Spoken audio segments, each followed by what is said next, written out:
Hello guys, good morning. आज की video में हम बात करेंगे डिटेल में डोज के बारे में, अजिथ्रोमाइसिन के। ये पूरी वीडियो जो होगी डेडिकेटेड होगी अजिथ्रोमाइसिन के ऊपर और डोज के ऊपर कि कितना डोज किस बीमारी में कितना डोज दिया जाता है और डोज का कैलकुलेशन कैसे करते हैं। तो आप वीडियो में लास्ट तक बने रहिएगा और वीडियो में जो भी आपको अच्छा लगे या कोई भी डाउट हो तो आप कमेंट करके हमको इसके बारे में पूछ सकते हैं या बता सकते हैं। इसमें जो हम एजिथ्रोमाइसिन का इसलिए बात करते हैं क्योंकि एजिथ्रोमाइसिन एक्सटेंसिवली यूज होने वाली आज के समय में ड्रग है, जो हर कोई इसको यूज़ करता है और इसका जो अफेक्ट है वो बहुत अच्छा है, बहुत अच्छा रिजल्ट है इसका। तो इसलिए हम आपको बताना चाहते हैं क्योंकि क्या होता है कि एक रेशनल यूज ऑफ एंटीबायोटिक्स होता है, तर्कसंगत एंटीबायोटिक का प्रयोग कैसे करें, उस पर मैंने वीडियो भी बनाया था, छोटा सा वीडियो है, उसको भी देख सकते हैं आप। तो वो इसलिए भी ज़रूरी हो जाता है कि एंटीबायोटिक के बारे में सबको ज्ञान होना चाहिए कि आप ऐसे तो नहीं खा ले रहे हैं या फिर अननेसेसरी तो नहीं खा रहे हैं या फिर एक्सेस में नहीं खा ले रहे हैं। तो अगर आप इसके डोज के बारे में कैलकुलेशन हम बता देंगे तो आपको थोड़ा हेल्प हो जाएगा, मैं ऐसा आशा करता हूँ। और हम जो आज के बीमारी जो के बारे में बात करेंगे, जो भी बीमारियां हैं, तो आप इसमें क्या करेंगे कि पहले एक डायग्नोसिस बनाएंगे कि ये बैक्टीरियल साइड जा रहा है कि नहीं जा रहा है। अगर बैक्टीरियल साइड आपको लग रहा है जा रहा है तो आप एंटीबायोटिक ये दे सकते हैं और डॉक्टर अगर आपको प्रिस्क्राइब करते हैं तो कोई दिक्कत ही नहीं है, क्योंकि जांच कराने के बाद एंटीबायोटिक लेना थोड़ा सा कठिन है क्योंकि हर जगह जांच उपलब्ध नहीं होता है, स्पेशली गांव साइड में तो, या फिर छोटे बच्चे हैं ऐसे रिमोट एरियाज में, या फिर पैसे की कमी की वजह से, तो वहाँ पे एजिथ्रोमाइसिन ऐसे लोग यूज करते रहते हैं। ठीक है, तो हम उसमें आपको डोजिंग बताते हैं, वीडियो में ज़्यादा लंबा हो जाएगा तो आप थोड़ा बने रहिएगा, ज़्यादा क्या 10 मिनट तक का हो ही जाएगा क्योंकि इसमें एक एक समझाना पड़ेगा।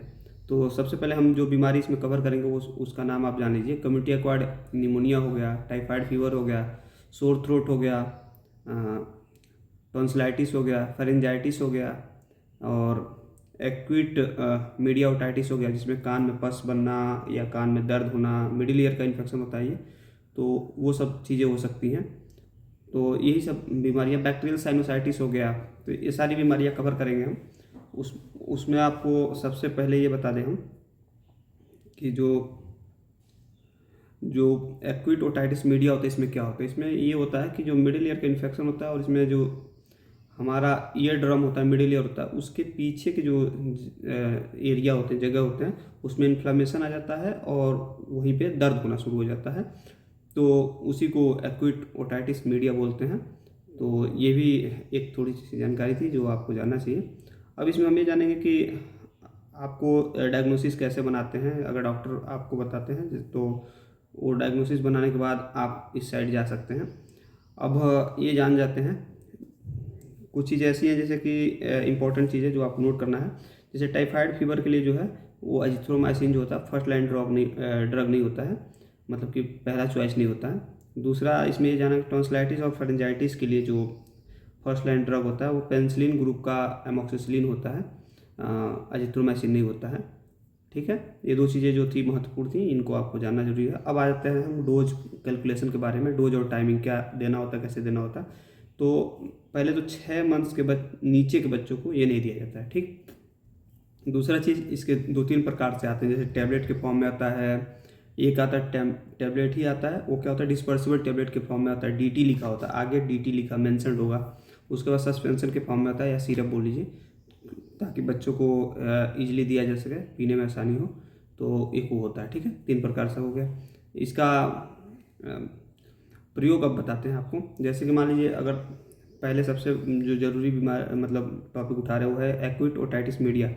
इसमें अगर बच्चे को इन्फेक्शन आपको लग रहा है, मतलब ऐसा हुआ, तो यहाँ पे आपको कैसे इसको दिया जाता है। तो इसका तीन तीन तरीके से दिया जाता है, 1 दिन, 3 दिन और 5 दिन। ठीक है, तो पहले दिन इसका क्या होता है लोडिंग डोज के रूप में दिया जाता है। लोडिंग डोज का मतलब ये हो गया कि आप उस दिन 30 mg पर केजी पर डे के हिसाब से देंगे। मतलब पहले दिन आप क्या करेंगे, कैलकुलेट करेंगे 30 मिलीग्राम पर केजी, बच्चा कितने केजी का है उसमें उसको मल्टीप्लाई कर लेंगे और फिर देंगे।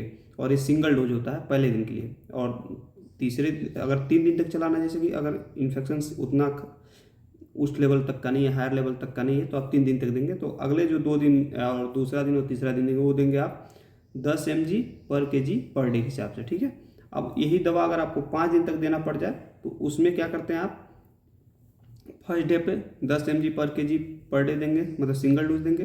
और उसके बाद जो 2 से 5 दिन जो होता है, जो 2 से 5 दिन होता है, अगला जो दूसरे दिन, तीसरे दिन, चौथे दिन, 5वें दिन, इन दिनों में आप क्या करेंगे 5 mg पर kg पर डे के हिसाब से देंगे, ठीक है। ऐसे ही एक्यूट बैक्टीरियल साइनोसाइटिस अगर हो गया तो उसमें क्या करेंगे कि आप 3 दिन का अगर कोर्स दे रहे हैं तो 10 mg पर kg पर डे देंगे। 5 दिन का अगर कोर्स दे रहे हैं तो फर्स्ट डे पे आप क्या करेंगे 10 mg पर kg पर डे के हिसाब से फर्स्ट डे देंगे, और दूसरे, तीसरे, चौथे, 5वें दिन आप क्या करेंगे 5 mg पर kg पर डे के हिसाब से देंगे, ठीक है। ये आप कैलकुलेट कर लेंगे। और उसके बाद अगर कम्युनिटी एक्वायर्ड निमोनिया है या एक्यूट ब्रोंकाइटिस हो गया है तो उस केस में भी ऐसे होता है, 3 दिन के लिए दिया जाता है। 3 दिन में आप क्या करेंगे कि 10 mg पर kg पर डे के हिसाब से कैलकुलेट करके देंगे। और अगर 5 दिन के लिए देना पड़ जा रहा है, ज़रूरी पड़ जा रहा है, तो उसमें आप क्या करेंगे, वही फर्स्ट डे पे आप 10 mg पर kg पर डे के हिसाब से देंगे। और बाकी जो दिन हो, 4 दिन बचते हैं, दूसरे, तीसरे, चौथे और 5वें दिन, उसमें आप क्या करेंगे कि 5 mg पर kg पर डे के हिसाब से देंगे। अब एक एग्जाम्पल के तौर पे लेते हैं, मान लीजिए बच्चा 10 किलो का है, ठीक। तो 10 किलो के बच्चे में अगर 10 mg पर kg पर डे के हिसाब से देना है, तो अगर मान लीजिए आपने 100 mg वाला जो बॉटल आता है छोटा, वो ले रखा है, तो उसके लिए तो आसान है आपको। क्यों? क्योंकि उसमें लिखा होता है ऑलरेडी कि ईच 5 ml कंटेंस 100 mg, ऐसा लिखा होता है, ठीक है।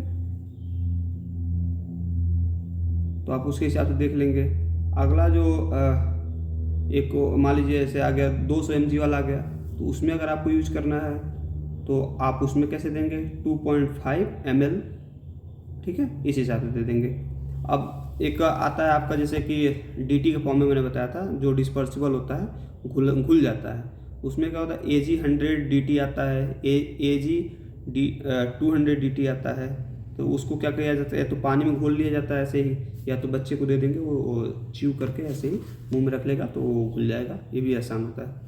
अब कुछ बीमारियां ऐसी हैं जिनको एज के ऊपर वेरी करती हैं, जैसे कि फेरिंजाइटिस और टॉन्सिलाइटिस होता है, तो इसमें जो डोज होता है एज के हिसाब से वेरीज करता है। इसमें कैलकुलेशन थोड़ा सा डिफिकल्ट हो जाता है, तो उसको भी हम आपको आसान से बताते हैं। जैसे 6 मंथ से लेकर 1 साल का बच्चा है, तो उसमें आप इसको 3 दिन के लिए दिया जाता है।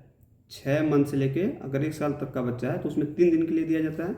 और उसमें क्या होता है 10 mg पर kg के हिसाब से डेली दिया जाता है, ठीक है।